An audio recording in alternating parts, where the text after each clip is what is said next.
Hello and hi, my name is Connor. 今日の動画では Kaneko Ayano no Koisuru Wakusei について話しています。So in this video, I will be talking about this second album from the artist Kaneko Ayano, which originally released on November 11th of 2015. This album is titled Koisuru Wakusei, which means loving planet, planet of love, lovable planet maybe, things like that. Now, this album came out in a very interesting point in Ayano's career. This had come out 1 year after her debut album, which was titled Raisei wa Aidoru.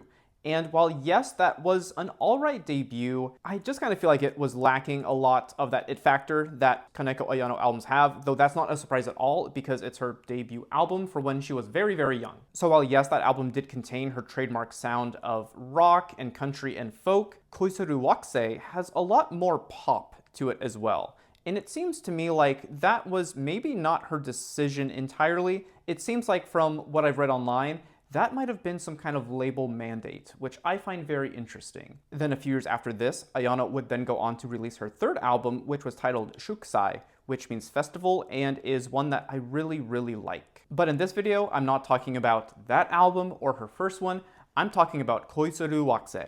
Firstly, with this one, she was really starting to hone in on what kind of music she wanted to make. That very first album was very rocky and also very folky. However, here, we hear a lot more pop elements too. Those actually come through in a very interesting way too, which I will elaborate here on in a second. Because I feel like with the implementation of those pop elements here on this album, she was kind of testing the waters to see maybe how she wanted to implement those in the future. And like, weirdly enough, she didn't really. This is really the only album in which you hear her, I guess, at her poppiest. Though I think she would go on to define her own version of pop later on, like on Shukusai. With that said, there are 3 songs that I want to use as examples about how her sound is just so weird on this one. First up, I want to talk about Ginga ni Notte, which means Ride the Milky Way. Now, this album is incredibly poppy. So much so, I think she was maybe even chasing a radio hit with this one, because to me, it almost seems a little bit Indigo La End-ish. I don't think I would necessarily say that I think this because of the instrumentals. I think I would say this, though, because of how she writes the lyrics and then performs them, too. This song in particular, I feel like, really sounds like nothing else in her discography. This is just so mainstream J-rocky a bit to me that she never really returned to the sound, and thank God she didn't. Yes, I think the song works, but it's not really her. The next song I want to talk about too is kind of in the same vein as well. This is called Homesick Night, Homesick Blues. And this is a weird one because it actually features a lot of electronic production, mainly percussion, yet there are also some boops and bops here too, which again, never really show up in her work. I feel like this really also has some sort of atmospheric guitar and also I would say guitar effects on it too, which are really just making it sound almost spacey and again kind of mainstreamy because this is not what you really expect to hear from a folk artist, I would say. Finally, there is a song on here which is titled Koibumi, and that means love letter.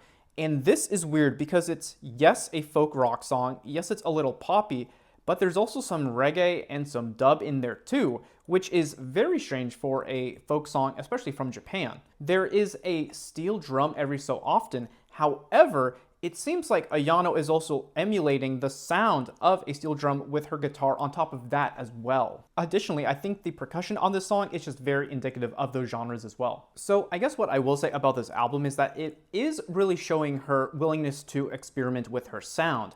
Now, of course, that, didn't really pay off on this particular album because she never really returns to this specific sound here. And then, of course, this would actually not be the last time that she would ever experiment, I guess I could say. Because in my opinion, the album Taoket wa Odayaka na is somewhat of a experimental rock and experimental pop album, and that would come out in 2023. And then that, of course, would then lead into Ishi no Ito, that one album I literally cannot stop talking about. I literally think I've talked about the songs from that album in like 5 separate videos so far this year. And it only came out in April. Now, of course, that's not to say that there aren't some regular or like standard sounding Kaneko Ayano songs here too. Like for example, the song Koi no Shikata is something like you would hear on maybe Sansan or Shukusai or even Yosuga. Because of course, with Ayano primarily as a folk artist, this album still really showcases her fondness for folk and also country. Like for example on the song Kiss o Shio, which means let's kiss. This song is very much a folk and country and almost blues sort of song too, and also oddly enough, I find that the beginning of the song is exactly like Hikari no Ho from a later album. Like it's actually one for one, even down to the measure in which she actually transitions into the main part of the song. And then now that I think about it, I think even the drums are the same in that like opening. Weird. One other song I want to mention too is the final one, which is titled Koibumi Outside Version. Now, if you remember, I just talked about this being that very reggae and dub song. This outside version is actually more like an acoustic recording of her presumably outside, because there are a lot of birds and I think I hear like the rustling of leaves too. Maybe technically this is the first Hitori Deini version of a song that she made officially for an album.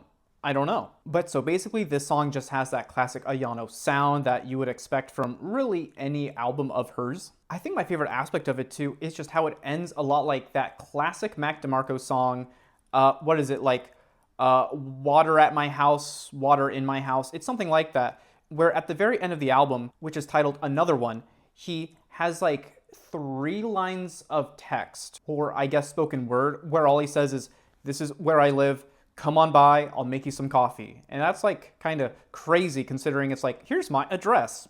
I'm just going to say it on my album. It's like, that's, oh, sure, okay. But anyway, I bring that up because this album sort of ends in that same sort of, I guess, very casual manner. Because here, she ends the song, and then she's talking to whoever's recording it, and then she's like, "How was that? Was it good? Okay." And then it ends. And it's just very cutesy and just casual, like I said. And then I want to say that when she's talking to that person, she is like holding all of the strings on the frets of her guitar, and then she's just like blah blah blah blah blah blah blah blah blah blah blah blah blah blah blah blah blah blah. And it is just so nice and casual and clean and just very authentic. And I really like that that's how she ended this album. And personally, I like this version a lot more than the regular on the album too. So with that said, I'm happy it's on the album. I think it's a great closing song, even if it's more of a bonus sort of ending song, I'll still take it. And honestly, that's just kind of how I feel about this album as a whole. It's weird, but I'll take it. It's nice. Because at least for me, I'm just not really into this mainstream poppy J-rock side of her. And I'm happy that this is not an avenue that she really pursued much in her career at all. And is it just me, or is the cover also sort of like evoking that sort of mainstream music aesthetic? Maybe to me, it just seems very inauthentic. It's maybe a little too polished, you know, especially compared to the cover from her very first album. That's way more authentic, right? It's essentially just a photo and text. Easy. This is like a photo shoot, right? And that's just so not her, I feel like. What's weird too is that I feel like if this album was significantly more successful, this is probably what she would sound like today. So for that reason, I'm kind of happy that these popular elements just did not really stay, because we would have lost out on a very unique artist. And now, like, she has blossomed into this amazing, like, noise folk rock punk artist, and that is extremely cool. And I know what you're probably thinking, but Connor, technically, she is still making pop music in some ways, and I think you are right. In my opinion, she is making folk rock music with pop song structures and hooks and also verses. I feel like those are very indicative of the pop genre, and also especially what she sings about, love. Just basically love and relationships, and I guess her relationships to her friends and her family too.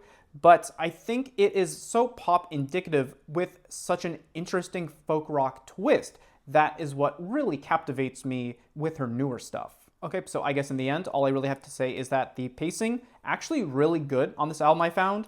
I think the lyrics are fun. I think the guitar work still shines because it's Kaneko Ayano and she's amazing, especially on the opening song Konbini. Love that one from her. This album to me just really feels like a growing pain maybe, and I'm so happy with how it, I guess, happened and then the aftermath of it, because I think after this we got Shukusai about 2 years later. So I think with all that said, I'm going to give this an 8 out of 10. I think I like it a lot. There's just those weird pop elements that I just don't think work, and I don't think she really knew how to make them work at the time, and I think even now she would not even try to reattempt what she did here. So 8 out of 10. I think pretty much everything else fantastic though. Much like that album Towelcat, I feel like this is really a stepping stone into Shukusai, where that album was really a stepping stone into Ishi no Ito. from this year, watch my video, or watch my second video, or watch my third video, or watch my short on the acoustic version of it. Thank you. So I guess when all is said and done, not my favorite album from her, but I am happy it exists because it led to so much great music. I'm so happy this exists for that reason. And yeah, that's all I have to say about this album. I am going to talk about Kaneko Ayano probably a few more times this year, just because I think she'll be showing up in my best of 2025 video.